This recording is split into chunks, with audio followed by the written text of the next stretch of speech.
కల్తీ మద్యం వ్యవహారంపై ఉమ్మడి కృష్ణా జిల్లా టీడీపీ నేతలు ఫైర్ అయ్యారు. జోగి రమేష్, జనార్దన్ రావు మధ్య సంబంధాలు ఉన్నాయని ఎమ్మెల్యే వసంత కృష్ణప్రసాద్ ఆరోపించారు. గత నెల 23న జోగి ఇంటికి జనార్దన్ రావు వచ్చారని తెలిపారు. సిట్ విచారణలో అంతా బయటపడుతుందని అన్నారు. జోగి రమేష్ జనార్దన్ ను ఆఫ్రికాకు పంపించి నకిలీ మద్యం తయారీ నేర్పించాడని, జోగి జనార్దన్ కలిసే నకిలీ మద్యం దందా మొదలుపెట్టారని ఏపీఎస్ఆర్టీసీ చైర్మన్ కొనుకళ్ల నారాయణరావు ఆరోపించారు.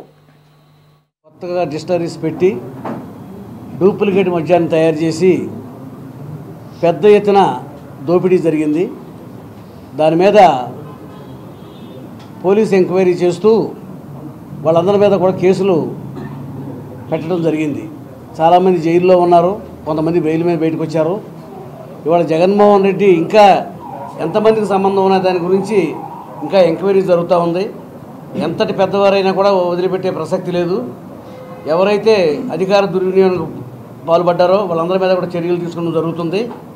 ఇవాళ అప్రతిష్ట పాలైనటువంటి వైఎస్ఆర్ ప్రభుత్వం గత ప్రభుత్వం చేసినటువంటి దోపిడీలు మోసాల గురించి ఇవాళ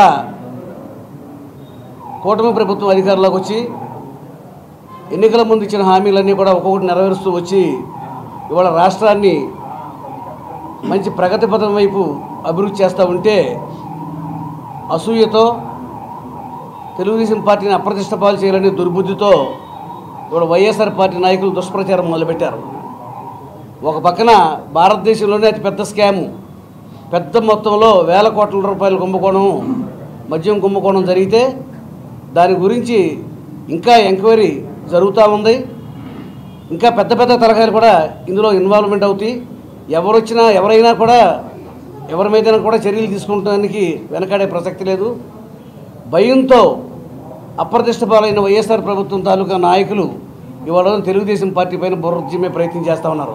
ఇవాళ జోగి రమేష్ జనార్దన్ రావు అనే అతనితో కలిపి కుట్ర చేసి అతన్ని ప్రోత్సహించి ఆఫ్రికా పంపించి డూప్లికేట్ మద్యం ఎలా తయారు చేయాలి, ఎలా రాష్ట్రంలో ఈ యొక్క మద్యాన్ని ప్రవేశపెట్టాలి, ఇదంతా కూడా ట్రైనింగ్ ఇచ్చి మళ్ళీ ఏమీ తెలవనట్టుగా వాళ్లే పోలీసుకి ఎంక్వైరీ ఇచ్చి ఒక పథకం ప్రకారంగా జనార్దన్ రావును ప్రోత్సహించి ఈ మద్యం కుంభకోణాన్ని తెర మీద తీసుకొచ్చింది జోగి రమేష్.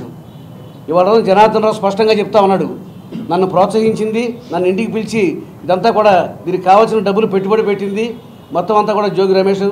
నేను అతని ప్రోత్బలంతో వెళ్ళి నేను ఇవాళ చేశాను.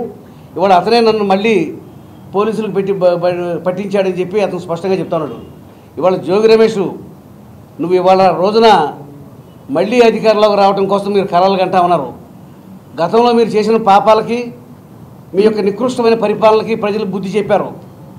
అపోజిషన్ పార్టీ హోదా కూడా ఇవ్వకుండా 11 సీట్లు మాత్రమే పరిమితం చేశారు. ఇవాళ రోజున మీరు తలకిందులుగా తప్ప చేసినా కూడా మీరు ఎన్ని అబద్ధాలు మాట్లాడినా కూడా ప్రజలు నమ్మే స్థితిలో లేరు.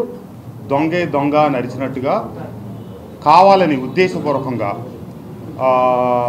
జోగి రమేష్ గారు హైదరాబాద్ ఎయిర్పోర్ట్ నుంచి మాట్లాడుతూ మొదటిసారి నా మీదకి ఇదేదో చేస్తూ ఉన్నారు, చేయబోతా ఉన్నారు అన్నట్టుగా మాట్లాడాడు. అట్లాగే 13వ తారీఖు మైలవరంలో ధర్నా చేసేటప్పుడు కూడా నా పేరు దీంట్లోకి తీసుకొచ్చేదానికోసం ప్రయత్నిస్తూ ఉన్నారని ముందుగానే మాట్లాడాడు.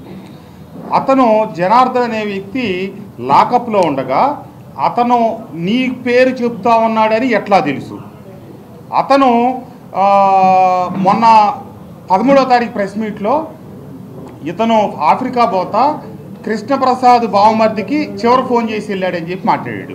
కానీ వాస్తవంలో తేలిందేంటి, 23వ తారీఖు సాయంత్రం 8:30 జోగి రమేష్ ఇంటికి అద్దేపల్లి జనార్దన్ రావు వెళ్ళి గదిలో ఉన్న మిగతా వాళ్ళందరినీ బయటికి పంపించి కేవలం ఇద్దరే 2 గంట సేపు మాట్లాడుకున్నారు.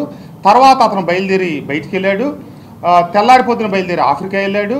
నిన్న ఏదో వాట్సాప్ ఇదని కూడా ఫుటేజ్ అని కూడా కొన్ని బయటకు వచ్చినాయి. అది ఎంతవరకు నిజమో ఏంటో నాకైతే పూర్తి సమాచారం లేదు.